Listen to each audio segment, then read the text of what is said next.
उसके इस हिजाब के उतरवाने की कैफियत को देखकर हम जितने भी मुसलमान हैं और जितने भी मुसलमान बहनें और माएं और बेटियां हैं, इनको इतना गुस्सा आ जाना चाहिए कि अब हमारे जिस्म से इन कमबख्तों ने हिजाब उतरवाने का प्लान बनाया है। आज से हम हिजाब जिद में पहनकर जाएंगे।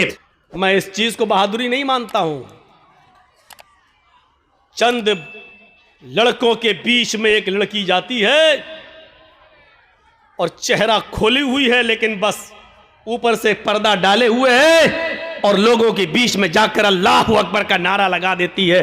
थोड़ी देर के लिए शाबाशी मिल जाएगी, थोड़े देर के लिए जज्बाती मुसलमान जज्बात में बह जाएंगे और उस लड़की की आवाज में आवाज मिलाकर फिर कलकत्ता में भी एहतिजाज होगा, कर्नाटक में भी एहतिजाज होगा, बंबई में भी एहतिजाज होगा। लेकिन हम इस एहतिजाज को सही नहीं मानते हैं।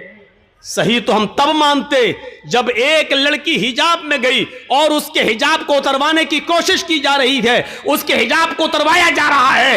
उसके इस हिजाब के उतरवाने की कैफियत को देखकर हम जितने भी मुसलमान हैं और जितने भी मुसलमान बहनें और माएं और बेटियां हैं, इनको इतना गुस्सा आ जाना चाहिए कि अब हमारे जिस्म से इन कमबख्तों ने हिजाब उतरवाने का प्लान बनाया है।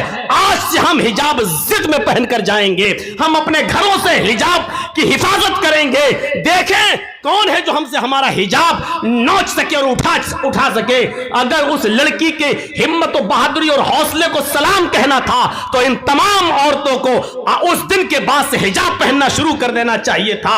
अगर ये सारी हिंदुस्तान की औरतें हिजाब पहनना शुरू कर दें, बुर्का ओढ़ना शुरू कर दें, चेहरा छिपाना शुरू कर दें, देख लीजिए डिबेट कितनी जल्दी बंद हो जाएगी और फिर कोई आदमी हिजाब पर फिर पाबंदी नहीं लगाएगा, क्योंकि वो जान जाएगा कि अब मुसलमान एक जख्मी शेर की तरह है। इसकी एक औरत से अगर हिजाब उतरवाया तो ये सारी की सारी औरतें हिजाब पहनने वाली बन जाती हैं। तो इसलिए इसको छेड़ो ही मत। ये होना ये चाहिए था, लेकिन हुआ ये कि हम एहतिजाज कर रहे हैं और चुनाव के बाद 10 मार्च के बाद यह एहतिजाज बंद हो जाएगा। क्यों? क्योंकि इसको चुनाव के लिए लाया जाता है और ये बार बार उठेगा और जब भी चुनाव आएगा इस तरीके के मुद्दे उठेंगे, क्योंकि इससे हिंदू और मुसलमान दोनों का ध्रुवीकरण किया जाता है। हम इस साजिश को नहीं समझ पाते हैं। हमारे अंदर ईमान कितना है ये हमें अंदाजा लगाना चाहिए। आपने एक पतंग को देखा होगा, पतंग उड़ती है, क्यों उड़ती है? हमने उस पतंग को उड़ाया, आगे बढ़ी, हमने ढील दी, वो और आगे बढ़ी, हमने और ढील दी, हल्का सा इशारा किया, फिर ढील दी, वो और आगे बढ़ी। हवा उसको बुलंदी पर ले जा रही है। वो पतंग बुलंदी पर क्यों पहुंची? कौन लेके गया? हवा। लेकिन थोड़ी देर के बाद आप देखते हैं दूसरी पतंग आती है और इस पतंग की डोर को काट देती है, इसके धागे को, मांझे को काट देती है। मैं कहता हूं हवा तो वही है जो अभी उस पतंग को ऊपर लेके जा रही थी, लेकिन जब उस पतंग की डोर कटती है तो फिर हवा उस पतंग को ऊपर लेकर क्यों नहीं जाती? अभी पतंग ऊपर लेकर जा रही थी, लेकिन अभी हवा उस पतंग को ऊपर लेके जा रही थी, लेकिन जब पतंग की डोर कटती है तो फिर वो हवा उस पतंग को ऊपर नहीं ले जाती है, बल्कि उसको जमीन पर आना पड़ता है। वही पतंग जो अभी ऊपर उड़ रही थी अब डोर से रिश्ता तोड़ती है तो वो हिचकोले खाते हुए, जंपिंग करते हुए, कूला मंडियां खाते हुए वो जमीन पर गिरती है और जमीन पर भी फिर वही हाल होता है।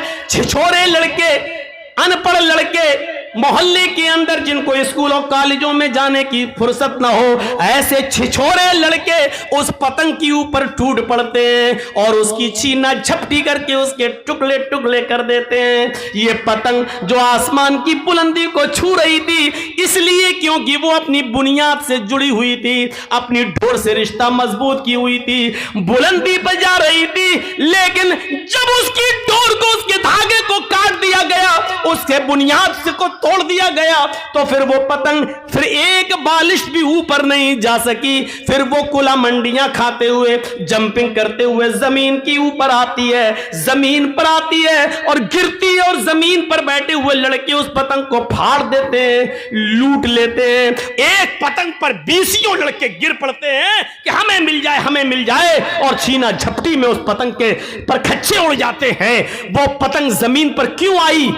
पतंग का डोर से कटकर जमीन पे गिरना हमें ये मैसेज दे रहा है कि पतंग ने अपनी डोर से अपना रिश्ता तोड़ लिया है। जब इसने अपनी बुनियाद से रिश्ता कनेक्शन खत्म कर लिया है तो अब बुलंदी नहीं मिलेगी, आसमान की ऊंचाई नहीं मिलेगी। अब बुनियाद से रिश्ता खत्म करने के बाद जमीन पर आना पड़ेगा। जिल्लत उसका मस्कन बनेगी, जिल्लत उसका मुकद्दर बनेगी। अब वो बुलंदी पर नहीं जा सकती है क्योंकि बुनियाद से उसने अपना रिश्ता तोड़ा है। मुसलमानों, जब तक तुम कुरान से, ईमान से अपने रिश्ते को मजबूत रखोगे, बुलंदी करोगे, अल्लाह की कसम ऊपर जाओगे, अल्लाह की कसम इज्जत मिलेगी।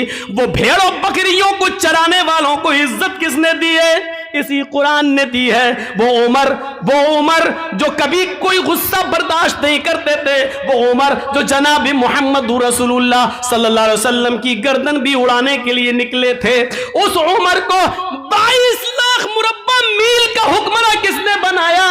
उस उमर को इतनी बड़ी जमीन की मिल्कियत किसने अता फरमाई है? इतना बड़ा बादशाह, इतना बड़ा हाकिम किसने बनाया है? 22 लाख मुरब्बा मील पर हुकूमत किसने की? हजरत उमर ने। हजरत उमर फारूक को हुक्मरान बनाया तो इसी कुरान करीम की दावत ने, इसी कुरान करीम ने, इसी ईमान के रिश्ते ने। उमर की हैसियत ईमान लाने से पहले क्या थी? लेकिन जब उमर ने ईमान से अपना रिश्ता जोड़ा तो तरक्की करते गए। इतनी तरक्की की कि अल्लाह के नबी को भी कहना पड़ा, लऊ काना बादी नबीयुन लकाना उमर, अगर मेरे बाद कोई नबी होता तो वो हजरत उमर होते। उमर ने इतनी तरक्की की कि 22 लाख मुरब्बा मील इतनी जमीन पर उन्होंने हुकूमत करके दिखाई, और इतनी शानदार हुकूमत करके दिखाई कि महात्मा गांधी को भी ये कहना पड़ा कि उमर फारूक जैसी हुकूमत अगर आज भारत के अंदर कायम हो जाए तो देश के अंदर से खून खराबा मिट जाए, देश के अंदर से खून खराबा खत्म हो जाए, अमन और शांति पैदा हो जाए।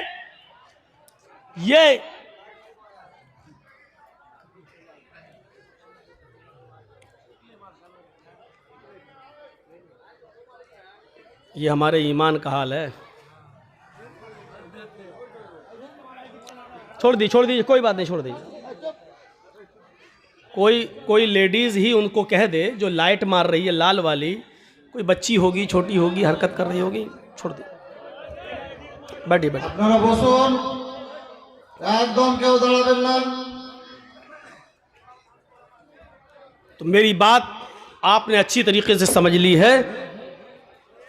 ईमान से जितना रिश्ता हमारा मजबूत होगा उतना हम आगे बढ़ेंगे, तरक्की करेंगे। इन मिसालों से अब हम समझ गए हैं कि हम जलील क्यों हैं, हम रुसवा क्यों हैं, बदनाम क्यों हैं। इसका जवाब देने की जरूरत नहीं, क्योंकि आपके पास इसका जवाब है, आप जानते हैं इसका जवाब, और जवाब देने में कोई हर्ज नहीं। इसकी वजह यह है कि हमारी बुनियाद कमज़ोर है, हमने अपनी बुनियाद से अपना रिश्ता मजबूत नहीं किया। एक और मिसाल देता हूं। ईमान जिसके अंदर, यानी हमारी बुनियाद जिसके अंदर जितनी मजबूत होगी उसके अंदर उतना ही अल्लाह का डर होगा, और लोगों का डर उसके अंदर बिल्कुल नहीं होगा। जो जितना ज्यादा जिसके अंदर ईमान होगा वो उतना ही ज्यादा अल्लाह से डरेगा और लोगों से उतना ही ज्यादा बेखौफ होगा। कभी आपने देखा है, एक मिसाल पर गौर कीजिए, अभी थाने से एक पुलिस वाला आपके बस्ती में आ जाए,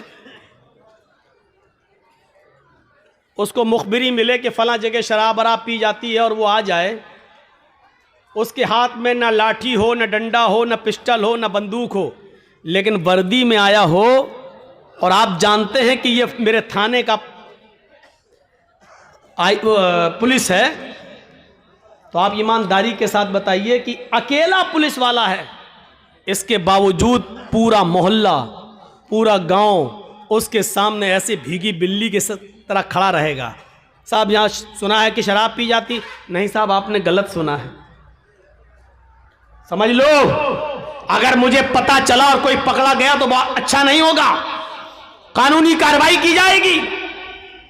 वो अकेला पुलिस वाला पूरे गांव पर, पूरे मोहल्ले पर धौंस और धमकी देता चला जाता है, जबकि उसके पास न पिस्टल है, न बंदूक है, न राइफल है, न लाठी है, न डंडा है, लेकिन अकेला चीखता चला जा रहा है, चिल्लाता चला जा रहा है, और हम उसके सामने खड़े। जी जी जी, नहीं साहब, कोई बात होगी तो आपको जरूर इन्फॉर्म कर देंगे। अरे साहब, हम तो कानून का साथ देते हैं। अरे साहब, आप हाँ हाँ साहब साहब कहते चले जाएंगे। मैं पूछना चाहता हूं कि उस अकेले पुलिस वाले से पूरा गांव क्यों डरता है?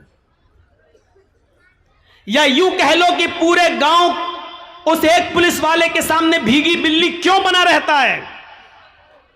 मैं इसको यूं भी कह सकता हूं कि वो एक पुलिस वाला पूरे गांव वालों के सामने अपने आप को सबसे ताकतवर क्यों समझता है? क्या पूरे गांव के लोग उसके ऊपर टूट पड़ेंगे तो क्या वो सबका मुकाबला कर लेगा? नहीं कर पाएगा। लेकिन इसके बावजूद वो सबसे ज्यादा ताकतवर समझता अपने आप को। क्यों? क्योंकि वो जानता है कि मैं अकेले नहीं आया हूं, मैं सरकारी ड्यूटी पर हूं और मेरे साथ सरकार की मदद है। और गांव वाले भी ये समझते हैं ये अकेला है जरूर, लेकिन ये अकेला नहीं है। आया है अकेला, लेकिन अगर एक थप्पड़ भी इसको मार दिया तो पूरा गांव मेरा छावनी में तब्दील हो जाएगा। क्योंकि अगर उसने एक फोन कर दिया तो मेरे पूरे गांव पर छापा मार दिया जाएगा, छावनी में तब्दील। ये अकेला आया है, लेकिन अकेला है नहीं, सरकार की ताकत है इसके पास। सरकार की ताकत है मौलवी जर्जीस के पास।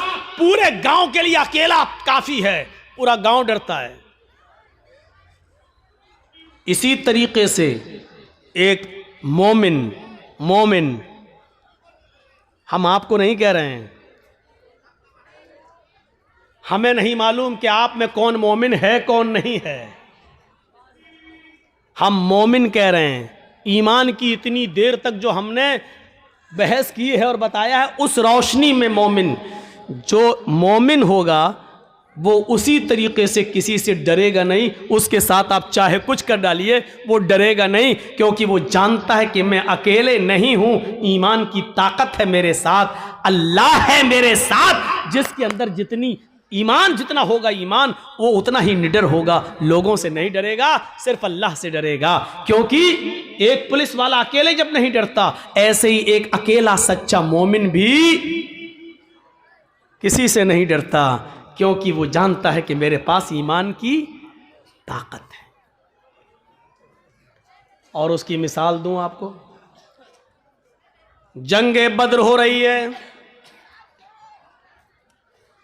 बद्र का मैदान गर्म है, सहाबा की तादाद है सिर्फ 313, और इसके मध्य मुकाबिल जो लश्कर है वो है 1000 से ज्यादा। आपको यह भी बता दूं कि उन 1000 लश्कर के पास, काफिरों के पास तीर भी हैं, तलवारें भी हैं, ढाल भी है, नेजा भी है, घोड़े भी हैं। वो सब नौजवान हैं, हट्टे खट्टे तंदुरुस्त हैं, और सारी चीजें आलाते हर्ब, जंग का हर सामान है उनके पास। और उनके मुकाबले में कितने हैं? 313। और ये 313 कौन है? जवान, बूढ़े और कुछ बच्चे जब मिलाए गए और इनकी गिनती तब जाकर होती है 313। और इन 313 लोगों के पास, इन 313 सहाबा के पास सिर्फ 2 घोड़े हैं। आलाते हर्ब का हाल यह है कि किसी के पास तीर है लेकिन छोड़ने के लिए कमान नहीं है, किसी के पास कमान है लेकिन छोड़ने के लिए तीर नहीं है, किसी के पास तलवार है लेकिन काफिरों के हमले से बचने के लिए ढाल नहीं है।